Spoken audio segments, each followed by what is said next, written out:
Сайн байцгаана уу хүүхдүүдээ. 8 дугаар ангийн монгол хэлний сахим хичээл эхэлж байна. Хичээлийн сэдэв өргөдөл бичих.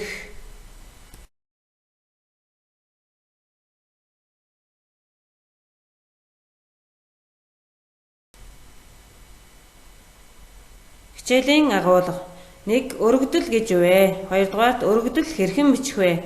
3. Өргөдөл бичих загвар. Жишээ. 4. Цээжээр бичнүүлэг эхүүд. 5 дугаарт даалгавар гэсэн хэсгээс бүрдэж байна.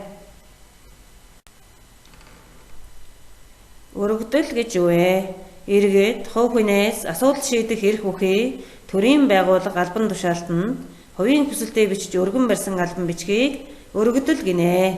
Өргөдлийг утга зохиолын хэлний хэм хэмжээний дагуу найруулан бичгээр илэрхийлнэ. Өгүүлсэн баримт нь үнэн зөв байх, дэс дараалал сайтай байх, товч тодорхой байх, шийдвүлэх асуудал нь тодорхой байх, гараар ойлгомжтой бичсэн байх шаардлагатай. Өргөдөл нь дараах бүтэц дэс дараалалтай байна. 1. Өргөдөл хүлээн авагч байгууллага албан тушаалтны нэр бүхий өргөдлийн толгой. 2 дугаарт өргөдөл бичих болсон учир шалтгаан буюу агуулга. 3 дугаарт өргөдөл хаяг албан тушаал гарын 4-т он сар өдөр байна. Өргөдлийн агуулга нь хэмжээ, бичсэн зүйлийн агуулгаас хамааран 3 хэсгээс бүтэнэ. Эхлэл хэсэгт тухайн бичигч хүн өөрийн тухай товч тодорхой танилцуулна. Гол хэсэгт нь хүсэлтийг шийдэхэд холбогдох зүйлийг бичнэ. Сүүлд нь юуг хэрхэн шийдэхийг хүсэж байгаа бичдэг. Энэ хэсэгт өргөдөл бичих загварыг оруулж өглөө. Өргөдөл бол тогтсон загвартай албан бичих учраас тодорхой стандартын дагуу бичдэг. Өргөдлийг А4 хэмжээний бичгийн цаасан дээр дараах хэмжээг баримтлан бичнэ. Баруун гар талд хэмжээг оруулж өгсөн байна. Урд талаас 3 см, дээд талаас 2.5 см, хойд талаас 2.4 см, доод талаас 2.5 см-ийн зайг баримтлан өргөдлийг бичдгийг сайн анхаараарай.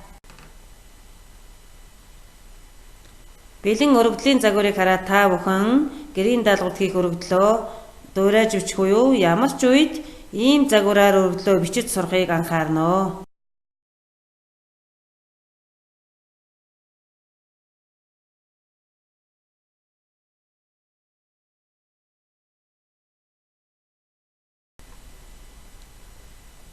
Гэмээ сонсгоо ихийг 2 удаа уншаад дэвтэртээ алдаагүй цэвэр сайхан бичээрэй.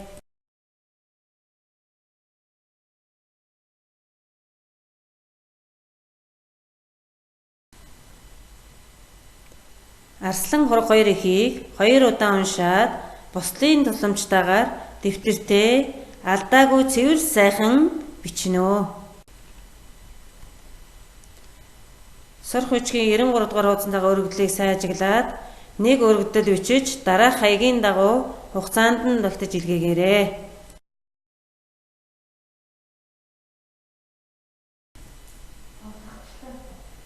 Их хэлээ шинтэн сонирхож та бүхэн анхаарал хандуулсанд баярлалаа. Дараагийн даалгаварт идэвхтэй оролцоорой.